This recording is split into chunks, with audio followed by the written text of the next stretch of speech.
우리의 찬양을 기뻐 받으신 줄로 믿습니다. 은혜로운 찬양 감사합니다.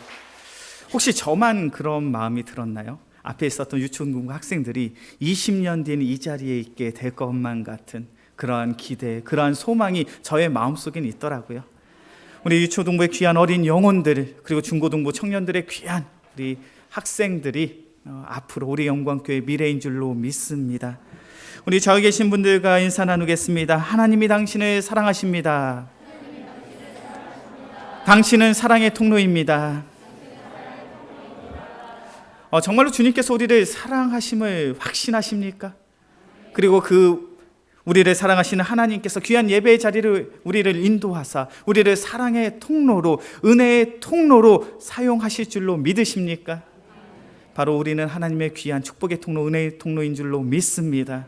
오늘 우리의 귀한 설교의 시간을 통하여 말씀의 은혜를 마음껏 누리시고 죄악된 세상 속으로 나아가서 축복의 통로로, 사랑의 통로로, 은혜의 통로로 귀하게 쓰임 받을 수 있는 우리 모두가 되어지길 주의 이름으로 간절히 축원합니다. 이 시간 말씀 나누기 전에 한 5분 정도의 짧은 영상입니다. 앞에 조명을 좀 꺼주시면 좋을 것 같고요. 5분 정도의 짧은 영상을 보고 말씀을 나누도록 하겠습니다. 한 명의 남자 가수, 여자 가수가 한 팀을 이뤘던 팀인데요. 요즘 젊은 청년들의 표현으로 하면 매우 핫한, 매우 인기가 많은 그러한 가수입니다. 실력적으로도 굉장히 인정을 많이 받고 있고요. 그들이 낸 모든 앨범들이 이찬혁이라는 그 남자 가수가 본인이 프로듀싱을 해서 작사, 작곡, 편곡을 본인이 다 해서 낸 앨범들이에요. 얼마나 인기가 많은 가수들인지 몰라요. 그런데 이 악동 뮤지션이 단순히 노래만 잘하기 때문에 많은 사람들에게 인정을 받는 건 아니에요. 주변에 있는 많은 사람들에게 좋은 영향을 끼치고 있습니다. 특별히 악동 뮤지션이라는 가수가 이제 K-팝 가수라는 그런 오디션 프로에서 1위를 했습니다. 1위 했을 때 상금이 얼마였냐면 3억이었어요. 근데 이 3억을 어떻게 했냐면 다 불우한 이웃들에게 기부를 했습니다. 오히려 재미있는 에피소드가 한 가지가 있어요. 3억을 우승한 다음에 우승 상금을 다 3억으로 기부를 하고 난 뒤에 세금을 내야 된다라는 사실을 알게 되었다는 거예요. 그래서 우승 상금 다 내고 빚을 져서 세금을 냈다라고 이야기를 합니다. 방송에 나와서 공공연하게 이야기합니다. 저는 술을 마시지 않습니다. 저는 태어나서 지금까지 입에 술 한 잔을 대본 적이 없어요. 회장님이 주는 술잔도 저는 거부를 합니다. 오히려 한 방송에 나와서 이런 이야기도 합니다. 저는 혼전순결을 지킵니다. 저는 혼전순결을 지키는 사람이고 혼전순결을 지지하는 사람입니다. 세상 속에서 세상의 사람들에게 인정을 받고 인기를 끌어야 되는 연예인임에도 불구하고 세상의 사람들과는 분명히 다른 이야기들을 하고 있더라는 거예요. 그리고 세상의 사람들에게 인정을 받으면서 칭찬을 받으면서 그러면서 연예계 활동을 하는 참 좋은 청년이더라는 거죠.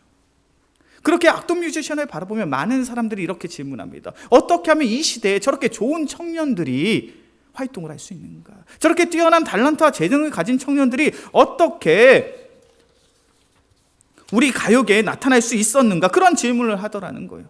그래서 조사해 보니까, 그래서 찾아보니까 그 원인이 어디에 있다고요? 그의 부모님에게 있더라는 거예요.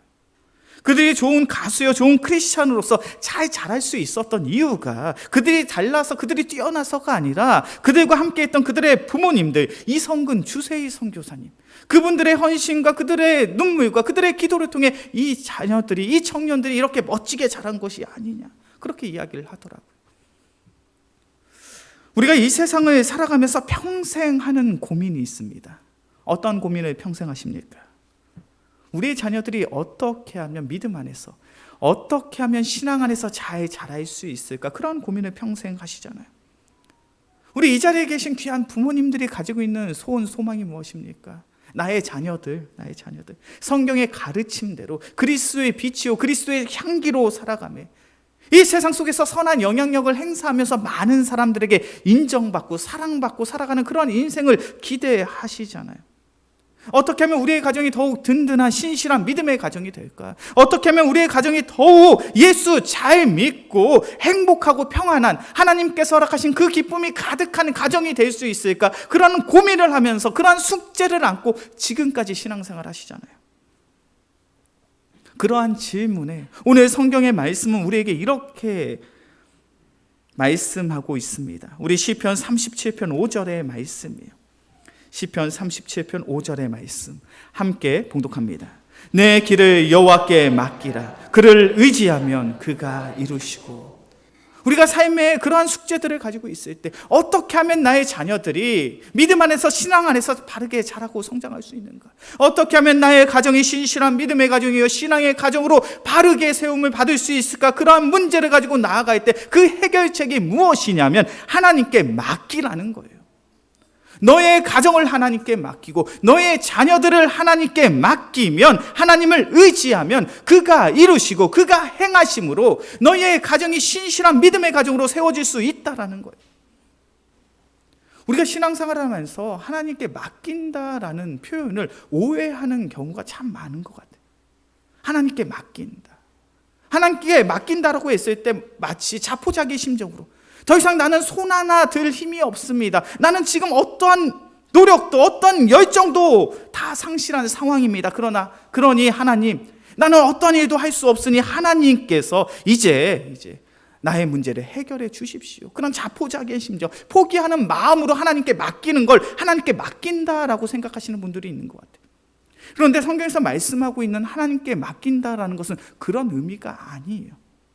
하나님께 맡긴다는 것은 나의 영역에서, 내가 할 수 있는 영역에서 최선을 다하는 겁니다. 내가 해야 될 일이 있다면 그 일에 나의 모든 것을 쏟아붓는 거예요. 그런데 인정하자는 거예요. 무엇을 인정하냐면 내가 이렇게 최선을 다해 노력을 했음에도 불구하고 그 노력으로, 그 헌신으로 인하여 내가 원하는 결과가 이루어지는 것이 아니라는 거예요. 내가 소원하고 내가 기대하는 그런 좋은 결과, 좋은 결실이 맺어지기를 원한다면 그것은 나의 노력의 여부가 아니라 하나님께서 하셔야 된다. 전적인 하나님의 은혜가 있을 때 나의 이 문제가 해결될 수 있음을 믿음으로 고백하는 것이 바로 하나님께 맡기는 성도의 삶인 줄로 믿습니다. 출애굽기 17장의 말씀을 보면요, 이제 하나님으로 말미암아 구원을 받은 이스라엘 백성이 르비딤이라는 지역에서 아말렉과 처음으로 전쟁을 하게 됩니다. 이스라엘 백성이 자유인이 되어서 하게 된 첫 번째 전쟁이에요. 여호수아를 중심으로 해서 수많은 병사들이 전쟁터에 나와서 전쟁을 합니다. 그런데 중요한 사실은 전쟁의 승패는 그 병사들이 얼마나 열심히 전쟁을 치르고 있는가로 결정나지 않더라는 거예요. 출애굽기 17장 11절의 말씀을 보면 성경은 이렇게 말합니다. 모세가 손을 들면 이스라엘이 이기고 손을 내리면 아말렉이 이기더니. 이스라엘 병사들이 여호수아를 중심으로 전쟁터에 나와서 아말렉 족속과 치열하게 싸우고 있어요. 그런데 그 노력의 결과로, 그들이 가진 무기로, 그들이 가진 힘으로 그 전쟁의 승패가 결정나는 것이 아니라 모세가 기도할 때 이스라엘 백성이 승리하고 모세의 기도가 멈추니 이스라엘 백성이 패배하더라는 거예요. 이것이 하나님께 맡기는 삶이라는 거예요. 전쟁터에 나가서 전쟁을 하는 이들은 최선을 다해 전쟁을 하고 있지만 이 전쟁의 승패는 누구의 손에 달려있다? 하나님의 손에 달려있다. 하나님께서 우리를 승리케 하실 때 우리가 승리하게 되는 것이요, 하나님께서 우리를 패배케 하실 때 우리가 넘어지는 것이니 온전히 이 상황을, 이 문제를, 이 어려움을 하나님께 내어 맡기자. 자녀의 문제도, 우리의 가정의 문제도 그러한 줄로 믿습니다. 내가 할 수 있는 최선을 다해야 돼요.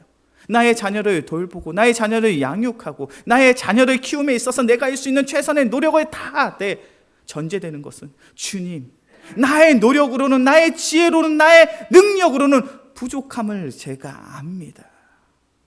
나의 자녀, 나의 가정을 주님께 맡기니 주님께서 나의 가정을, 나의 자녀들을 인도하여 주옵소서. 그러한 믿음, 그러한 신앙을 가지고 나아갈 때 바로 우리의 가정이 참된 믿음의 가정으로 세워지게 될 줄로 믿습니다. 우리가 우리의 가정을 하나님께 내어 맡길 때 가장 중요한 전제 한 가지가 있죠. 그것은 바로 하나님께 우리의 가정, 우리의 자녀의 문제를 내어 맡긴다면 바로 기도함이 전제되어 있어야 한다라는 거예요. 이종희 주세근 선교사님이 이야기를 하십니다. 나의 자녀의 문제들 하나님께 맡겼습니다. 하나님을 의지합니다. 하나님을 신뢰합니다. 그리고 그 신뢰함을 통해서 그들이 결단코 포기하지 않은 그 한 가지가 있다면 바로 기도하는 것을 포기하지 않았다라는 거예요. 선교사님이 그런 간증을 하시더라고요. 아들과의 갈등이 너무나도 심했다는 거예요. 홈스쿨링을 하면서 아들과의 갈등이 너무너무 심해서 어느 정도까지 당신의 마음에 큰 상처와 아픔이 되었는지 아들의 얼굴을 보고는 찬양을 할 수 없고 아들의 얼굴을 보고는 설교를 할 수가 없었다는 거예요. 아들과의 갈등이 너무나도 커서 더 이상 아들의 얼굴을 마주하고 찬양을 할 수 없고 말씀을 전할 수 없는 그런 상태까지 이르게 된 거예요. 많은 시행착오가 있었다고 이야기를 하잖아요. 그런데 그런 많은 시행착오 속에서도 결단코 포기하지 않은 그 한 가지가 있는데 그 한 가지가 무엇이냐면 바로 기도하는 것을 포기하지 않았다는 거예요. 매일 2시간씩 새벽에 제단에 나와서 가장 먼저 한 것이 있다면 나의 자녀들, 나의 가정을 위해 기도하는 것을 결단코 멈추지 않았다라는 거예요. 우리의 가정, 우리의 자녀의 문제를 하나님께 내어 맡기기를 원하십니까?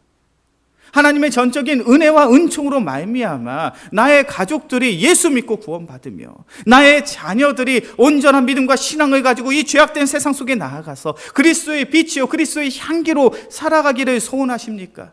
그렇다면 우리는 결단코 우리가 기도하는 성도의 삶을 포기해서는 안 된다는 거예요. 우리의 눈물의 기도가, 우리의 간절함의 기도가 우리의 자녀들의 믿음의 성도로, 신앙의 자녀들로 세우게 될 줄로 믿습니다. 그것은 2000년 전에 예수님의 가르침에서도 동일한 것이요 지금 이 시대를 살아가고 있는 많은 청년들의 삶 속에서도 동일하더라는 거예요.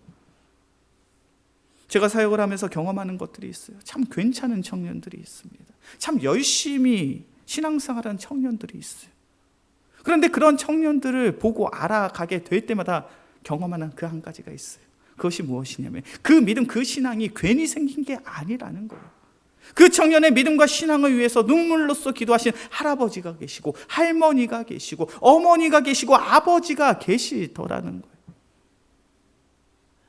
이 시대를 살아가며 마귀 사탄이 제일 싫어하는 게 뭘까요? 마귀 사탄이 제일 싫어하는 게 뭘까요? 이 세상을 살아가며 세상의 불신자들이 예수 믿고 구원받으며 이 죄악된 세상 속에서 선한 영향력을 행사하며 예수 믿으라고 전도하는 그것을 사탄 마귀가 제일 싫어하는 일 아니겠습니까? 그렇기 때문에 사탄 마귀는 내가 사랑하는 나의 가족들의 마음과 심령 속에 복음이 증거되는 것이, 복음의 씨앗이 뿌려지는 것을 거부하고 막기 위해서 활발하게 활동을 하고 있어요. 그런데 그러한 영적인 관계함을, 영적인 미혹과 영적인 유혹을 우리가 꿰뚫고 그들의 심령과 마음속에 복음이 뿌려지기 위해서는 무엇이 필요할까요? 바로 기도가 있어야 되는 것이죠.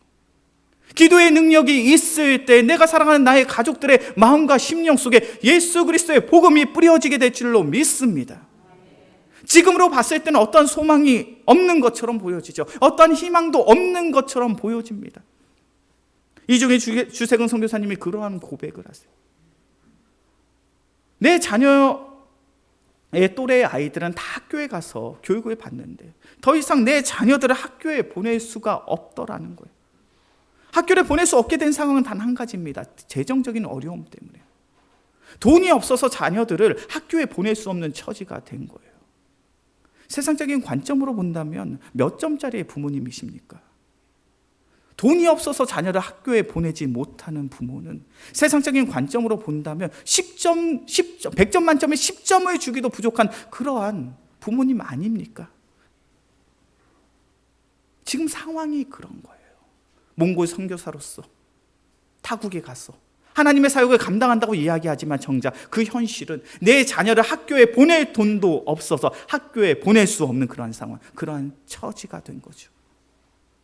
그러한 참담한 상황 속에서도 이 부부가 포기하지 않은 그 한 가지는 그 자녀의 문제를 하나님께 맡기고 기도하고 또 기도하는 거예요.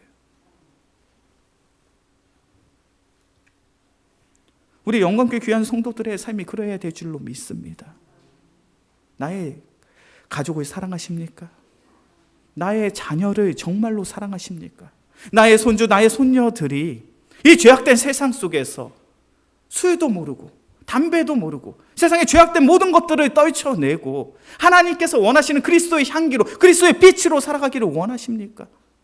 정말 그러하시다면 우리가 우리의 기도가 멈춰서는 안 된다는 거예요. 제가 우리 영광교회에서 온가족 예배를 기획한 의도가 있습니다. 먼저는 감사하자는 거예요. 무엇을 감사해야 될까요? 지금 내가 나의 가족과 함께 예배 드릴 수 있음에 감사하시기를 소원합니다.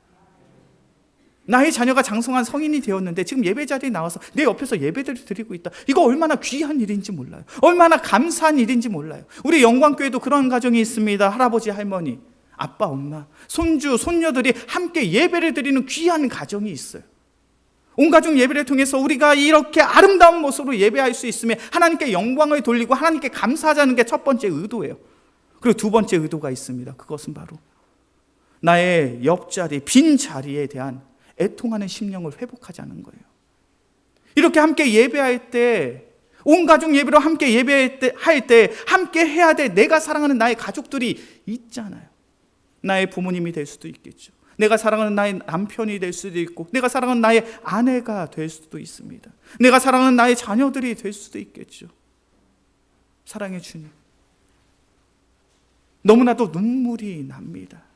너무나도 마음이 아픕니다. 온 가족 예배로 우리가 함께 모여 예배하길 소원하지만 아직 예수 그리스도의 복음이 그들의 마음속에 없어서 우리가 함께 예배할 수가 없습니다. 주님, 1년 동안 내가 애통하는 심정으로 기도하겠습니다. 내가 사랑하는 나의 남편을 위해, 아내를 위해, 나의 부모를 위해, 나의 자녀들을 위해 애통하는 심령으로 내가 기도할 터이니 주님, 2023년도 우리 온 가족 예배에는 우리 가족이 함께 예배할 수 있는 은혜를 허락하여 주옵소서. 그런 애통하는 심령과 애통의 기도가 회복되어질 때 바로 우리 영광교회가, 그리고 우리 가정이 소망이 있는 줄로 믿습니다. 이제 말씀을 정리하겠습니다. 참 어려워요. 뭐가 어렵습니까? 자녀 잘 키우는 게 어려워요. 이제 저도 새 자녀의 아빠잖아요. 저의 마음속에도 동일한 숙제가 있습니다. 어떻게 하면 우리의 자녀들이 바른 믿음과 신앙을 가지고 아름다운 모습으로 자랄 수 있을까? 어떻게 하면 우리의 가정이 더 신실한 믿음의 가정, 신앙의 가정으로 세워질 수 있을까? 그 문제를 해결할 수 있는 유일한 방법은 단 한 가지입니다. 하나님께 맡기는 거예요. 하나님께 맡긴다는 것은 내가 할 수 있는 최선의 노력을 함은 물론이요, 내가 할 수 없음을 인정하고 눈물로써 애통의 심령으로 기도하는 것이 바로 우리가 할 수 있는 최선의 선택인 줄로 믿습니다.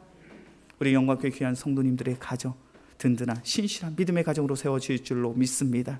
그 귀한 가정 위하여 눈물로써 애통의 심령을 가지고 기도할 수 있는 우리 모두가 되어지길 주의 이름으로 간절히 축원합니다.